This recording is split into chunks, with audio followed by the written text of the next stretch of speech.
Sur son sidecar, Auguste se rend dans son exploitation agricole près de la capitale centrafricaine.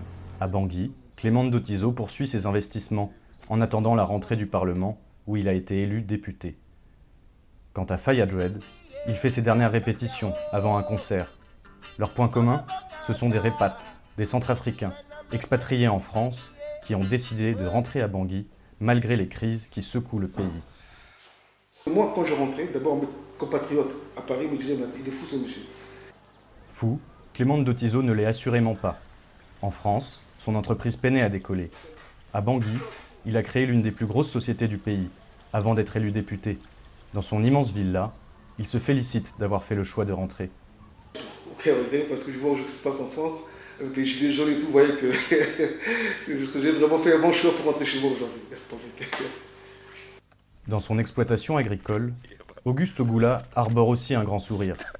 Il est revenu en 2008, en vacances, et n'est plus jamais reparti. C'est quand je suis arrivé que je me suis rendu compte des opportunités et de tout ce qu'on pouvait faire dans ce pays.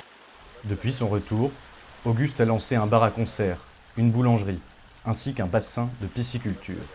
Il aimerait que d'autres Africains fassent le choix du retour. On est en train de perdre beaucoup de talent et beaucoup de cerveau et de talent, je voudrais le dire comme ça, quoi.